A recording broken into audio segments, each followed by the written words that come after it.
Good morning, everybody. Hope everybody's doing well. Coach Jody's our new moderator for Mark. Jody, you're following a legend, so you got I know I got some big shoes to fill here today. you really do. You got a plate full, man. I'll say a few things, Jody, and then let open it up for questions. It's been a tough week and an eye-opening week for all of us when you lose young people like the tragedy at Virginia. And a lot of people have asked me, what are we going to do? How do we tribute? Do we do a tribute of some kind on Saturday to the team at Virginia and the young people that lost their lives? And the ACC is sending out helmet decals for every team, and all of us will wear a Virginia decal on the back of our helmets for those young people that we lost entirely too early. And I even broke down yesterday talking to our team about it. And when you think about it, what an awful thing for young people to leave us way too soon. I mean, I'm older. I've had a great life. I've been married. I've got children. I got grandchildren. I've had a wonderful career. If something happened to me, I got it. We're good. I've had a great life, but young people shouldn't be taken away from us. And I think that's the thing that we all have to look at is what can we do to keep our families safe and our children safe and moving forward. Again, it's not a political statement, but what can we do? We've got to help in America to keep these things from happening because this is useless to lose these young people. And our thoughts and prayers are sure with them. As they all try to hang in there. As I can't imagine families having that call. As I said, when I got the text from our daughter who parks in that parking garage every day, I thought about losing her and losing our grandkids. And then when I was talking to the team, I said, you know what, I relate this to you guys because I don't want to be in a position where we lose one of you. I've already lost a player to a truck accident in 2001. And I think about it every day. Still have a lot of communication with the dad. So good for the ACC that we will all be able to show our pain and our sorrow and our thoughts and our prayers on the field with a helmet decal. Secondly, this is military appreciation game. We have a cancer appreciation game, a cancer awareness game every year. And appreciation for those who are fighting it. And this is a military appreciation game. And we've got 3 veterans on our staff. Charlton Warren was a Special Forces hero, basically for 10 years with the Air Force. Dean Maggie is one of our strength coaches that served. And Drake Fontenot is one of our nutritionists. So they will all be honored by our team this week for their service. And then we've given the team an opportunity to pick anyone that is in the service, been in the service, or lost their lives in the service for that family to dedicate the game to them. So it's really, really important that we thank all of our veterans and really our current military. I spent 10 days in Iraq on the front lines and saw it firsthand with we're over here getting ready for a football game, and they're having missiles coming into their barracks, and they're being shot at and in combat and in war every day. So we really we should thank them every day, but this is an opportunity to publicly say thank you to all of our service people. The Georgia Tech game is just about sold out. There's some tickets coming back from what I've heard from Georgia Tech. So you that don't have a ticket, continue to call and work to get there. Let's get everybody in that stadium as early as we can. 5:30 is kind of a unique time for a ball game. But you students, come on, man. Let's get in there early and let's have that stadium rocking on Saturday and let's give an appreciation to the way that this team is played this year. And I know people are already buying tickets to the championship game, so we encourage you to do that. We don't want it full of just orange because we know those Clemson folks are going to come. So get out and get your tickets to to the Georgia Tech game. Let's finish that. NC State's already sold out the way I've been told. And then we need to make sure that there's a great group of our fans when we get to Charlotte. This week, practice has been good, much better than the week that we had at Virginia, where I was concerned. The guys have had 2 really good practice sessions. Georgia Tech's got their attention. You start looking at Georgia Tech and their win against Duke at home is very impressive because we know how good Duke is. But the game that grabs your attention is the win at Pittsburgh. They go to Pittsburgh and beat Pittsburgh on the road. That's a very, very impressive win. So the other things that you like so much about Georgia Tech is they're plus 11 with turnover margin. They're 5th in the NCAA. They've gained 22 turnovers. I think we've gained like 7. So it's not even close. They've been the best in our league at what they do. And they've only lost 11 turnovers. So they're 23rd. They're 5th in the NCAA in gaining turnovers and 23rd in the NCAA with losing turnovers. So they've played hard. They've played well. They've had injuries at quarterback that have disrupted them some. They're one of the best defenses we'll play. You start looking at the 2 linebackers are as good as any that will play. They're fun to watch. They're both seniors, but yet Charlie Thomas and Ace Ely, they're big, they're fast, they're aggressive. Their defense plays aggressive. Keon White, those are all seniors, but he's one of the best pass rushers in the league, number 6. So they're very impressive, and our fans will enjoy watching them because they're fighting for a bowl game, and these are all seniors, so they're going to fight to try to get another game. And then you look at their tailbacks are all really good. They've got home run speed, and they'll try to line up and be physical and run the ball against us because we haven't consistently stopped it. But one of the best players in the country, again, is Nate McCullum, number 8. He's like Josh Downs. He is really hard to cover, and nobody's covered him all year. So they've got a lot of really good players.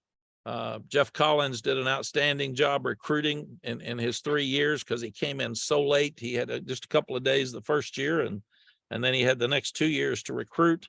And Brent Key's one of theirs. He's an offensive lineman that played there. He played really well there.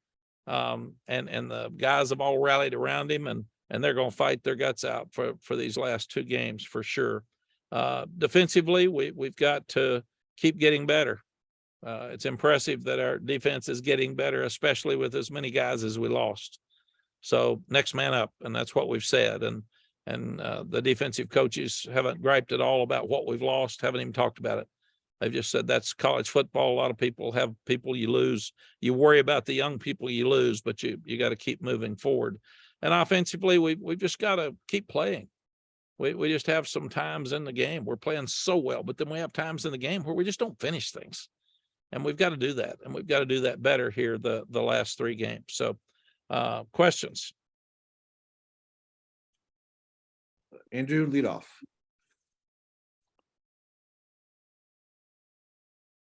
Adam should show you how to unmute. There you go, Andrew. I know we haven't been on Zoom much. Adam and I left the Dean Dome at about 3 a.m. So you can't have excuses. You got to step up. You got to have an edge. My A game. You got to be ready to play. Yes. We had Drake yesterday, as we do every Tuesday, and almost all the questions were about the Heisman. In fact, Jeremy even had to kind of steer us on to Georgia Tech at one point. You've had 3 guys that were right in the heat of the Heisman candidacy. One guy won it. Can you take something from how they handled their experiences, especially as the hype grew late in the season, and apply that to Drake? Or is Drake just a guy that is so good at deflecting stuff, you're not really worried about that? No, it's a tremendous amount of pressure. At one time at Texas, we had 2 or 3 guys up for the Heisman on the same team. And that's difficult because how do you handle that? How do you push Cedric Benson and Vince Young and guys like that at the same time? What I actually told the team this morning, the Heisman's a team award. So don't talk about it, win games. And if you win and we keep playing good, those awards, not only the Heisman, but Blount McCough Award and all the awards that are out there go to guys that are on winning teams and keep producing. So don't talk about it. It's just like the Coastal. It's just like the ACC championship game. You got to win to get there. And you got to keep getting better to get there to play Clemson. So don't talk about it, get better. And that's the same thing with all the awards. So Andrew, the biggest thing we did is just kept telling the guys, you got to keep playing and you got to keep playing well. And I told the team, you want to get awards, you want your guys to get awards, win games. And that's what it comes down to, nothing else. And what we say and what we do and how many pictures Jeremy puts out, none of that matters.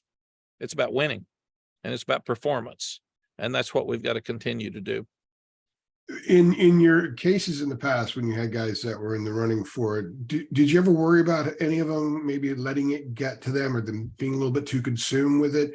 And on the other side of that question, is Drake the kind of guy that processes what's in front of him so much that you're really not concerned about how he's going to process these weeks? I don't worry about that because Drake's played well every week. And he's a redshirt freshman. None of us knew that he would be this consistent. And he's done that. So I'm not going into game 11. We know who Drake is. He's confident. He's competitive. He wants to win. He would rather win than get the Heisman Trophy. I can tell you that without question. And he's raised in a family that has had a bunch of awards. And he's raised in a family that have won national championships. He's raised with a dad that was the leading passer in the ACC. So I don't think this stuff bothers him much. Well, thank you very much. Appreciate that. Thank you. We'll go Luciano, followed by Michael, and then Adam. Hey, Coach. I hope you're doing well, and thanks for your time. Does last year's loss to Georgia Tech help your team not look ahead to your games against the best defense in the league and Clemson in the ACC championship game? Boy, I would think so, Luciano, because it helps me make sure I'm focused on Saturday. When you go back and look at they rushed for 263 yards and we rushed for 63, and they had 8 sacks and forced 3 turnovers and we gained none. Absolutely. And same players. They absolutely just lined up and whipped us and did it without question. So yes, it's been brought up and a lot of our same players are playing against a lot of their same players. So we fully understand that this game was more important to them last year than it was us, which is not good. And that we've got our hands full on Saturday.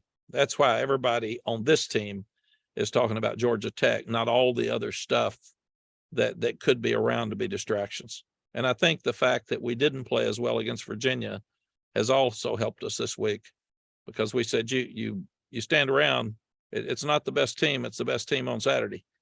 And Georgia Tech's coming to be the best team on Saturday. So we'll have to play well. Michael? Mack, earlier this week, Hubert Davis was saying that he scheduled one of his team's practices so that they could watch your game at Virginia. How would you describe your relationship with Hubert since you've been back? Well, I love Hubert.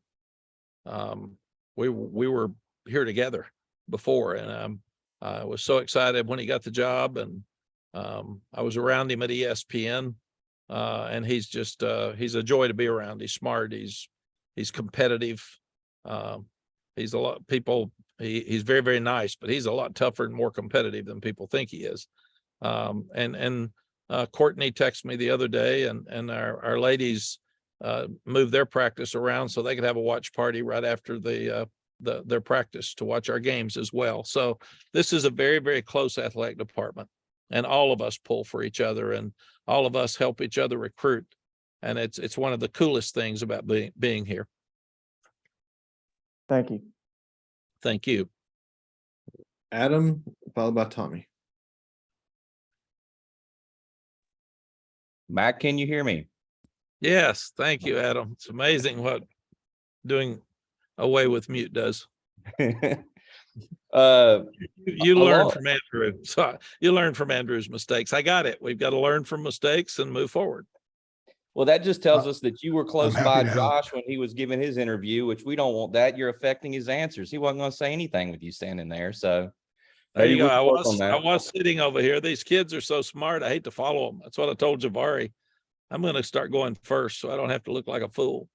Well, I was going to ask you along the same lines about Georgia Tech, and you know, we all heard you Monday when you said you threw up when you were looking at the game from last year. Like the odds makers. I don't know if I've ever asked you a question about the line, but the line is you guys are a 21-point favorite. I mean, do you cringe when you see that? Do you laugh when you see that? I mean, it seems almost amazing given what the type of games this team plays seems like week in and week out. Your team, I'm saying.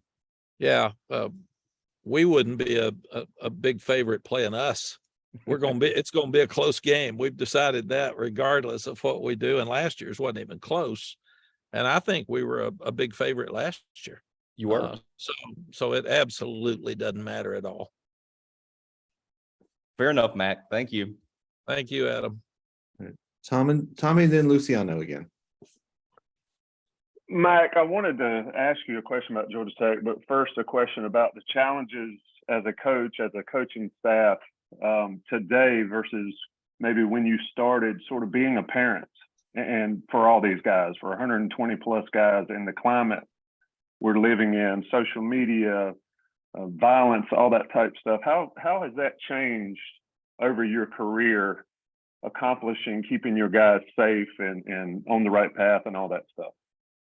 Tommy, it's changed so much. It's a great question. And it's one of the reasons that I think people questioned whether I could come back and coach at 71 years old or not, because can you relate to the kids and can you talk to them on their level, and can you get them to listen to you? And those are all valid questions and all good questions. I don't think kids have changed that much. The game's changed so much with social media, early recruiting. You start looking at transfer portal, you start looking at NIL. All those things are new and different. And what I found, Tommy, is they want you to care about them, and they want you to be honest with them. And I told the guys after practice this morning that the transfer portal opens up on December 5th.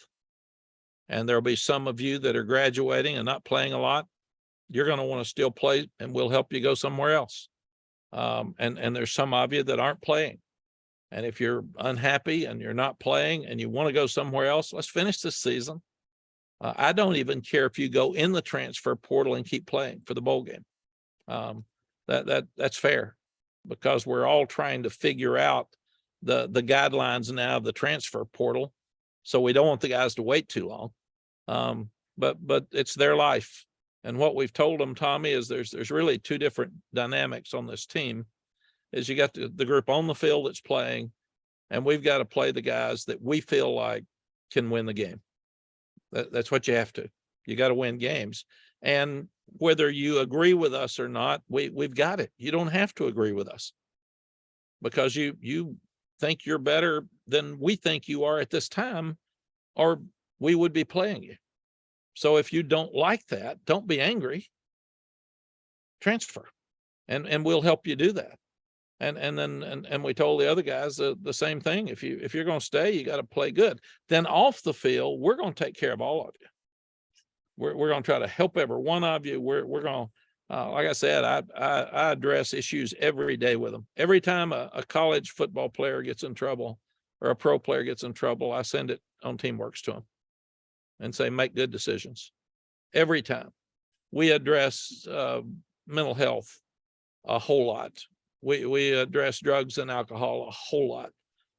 We address the Virginia situation, and you've got players on our team who were close to some of those guys that lost their life. So that's heavy. It's tough. So we addressed it and said, it's really hard. And I sat there and told them, I don't want to lose you all. And we love every one of you. We want to help every one of you. And if you stay here, we want to help you prepare yourself for life after football. The hardest thing, I think, Tommy, for a head football coach is that it's every minute of every day you're having to give everything you've got to all of these young people to make sure that you can help them stay happy, stay out of trouble, move forward, understand what goes on in your life. And if they say something inappropriate, all we can do is say, come on, here's why that's not right. Don't do it. Apologize for it. And let's move on. I told them, don't go to the wrong parties. People used to shove and push and fight and yell at each other when I was in school.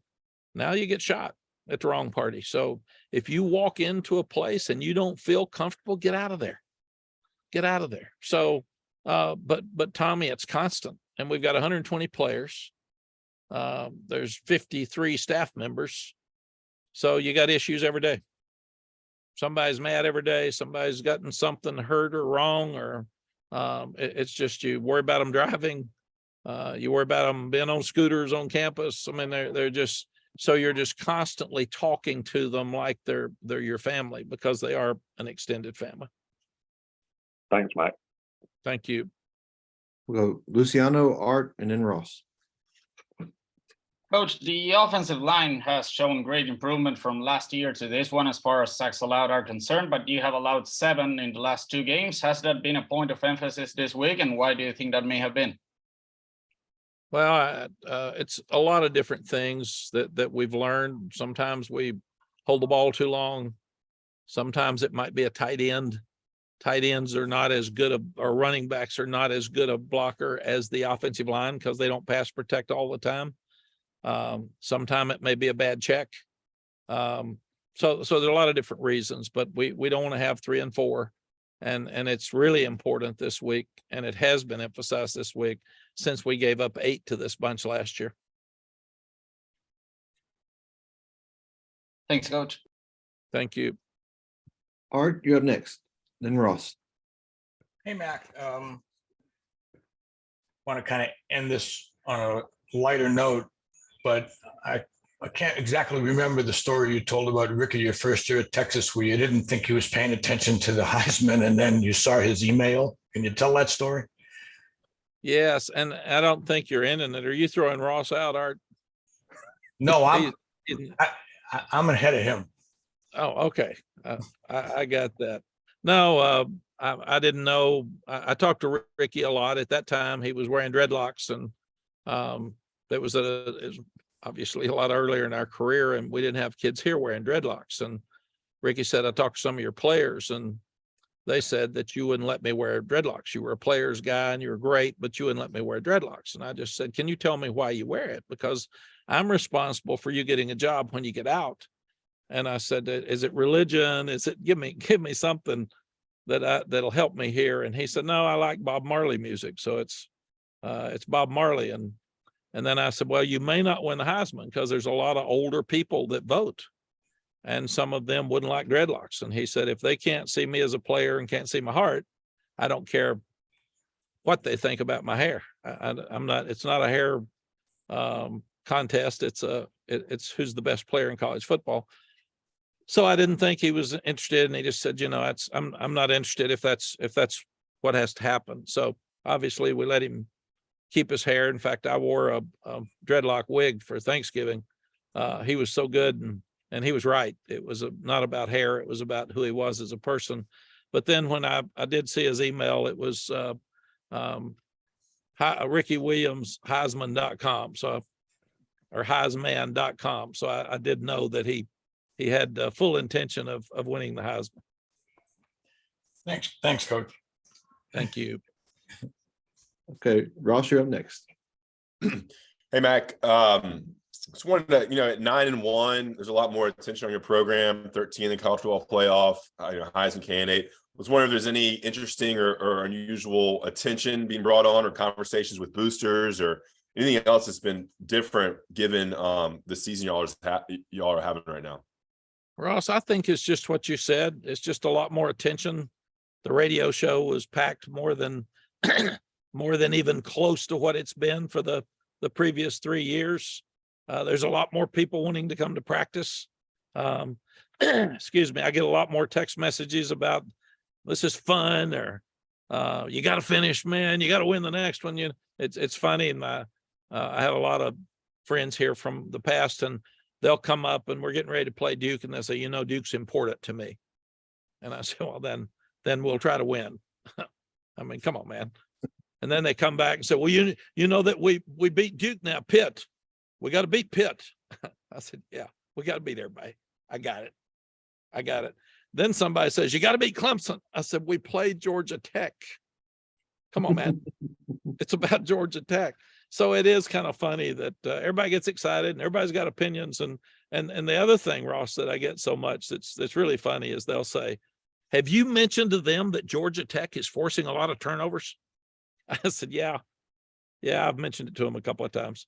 I mean, it's nearly like we don't look at the video or we don't have stats or something with some of these people. They want to win so badly that they're just trying to help us. Anybody else for Coach today? Tommy, you got a follow-up. Go ahead. Mike, sort of a fun question. It's a debate that may be raging some on some social media outlets. From a pure perspective from the program's benefit, a college football playoff appearance or a Heisman Trophy, which is bigger? And I know the answer is why not both, but you've been around it. You've seen how it affects schools and all that. What would you say to that? Absolutely winning a national championship. That's what you're trying to do. We as a team and Vince Young lost the Heisman Trophy to Reggie Bush in 2005. And we probably had a better chance to win the national championship by losing the Heisman, because the Heisman Trophy winner gets so much attention and he gets distracted and he gets pulled all over the place. Vince called our team that night and said, game on, man, game on. And then had an unbelievable game. So to me, the Heisman Trophy is a team award, but it's about an individual getting all of that attention. You get in the playoff, that gives you a chance to win the national championship, and you're on a short run there to get that done. So absolutely, Tommy, it's winning the national championship at Texas was so powerful. Admissions was up, fundraising was up, attention was up, recruiting was up. We had so many people coming in to visit our from high school coaches that we couldn't even meet with all of them. We had to start scheduling times that we would meet with high school and college coaches that were coming in. Our camps were full immediately. We had to go like 10 days of camp to get enough kids done. So, and then in 2010, when we got Colt McCoy hurt and lost to Alabama, if you're second, you're second. I mean, it was not good at all. It was a team that was 25-2 and disappointed that we didn't finish right.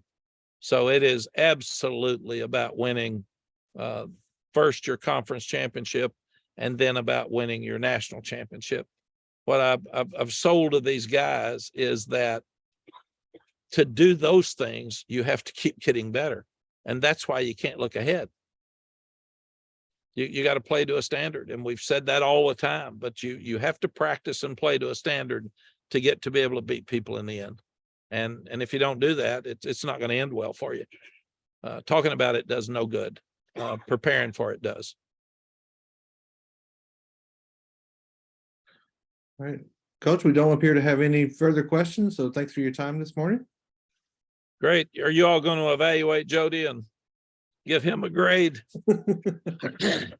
Jody did great, Coach. All right. Thanks, JB. Thank you.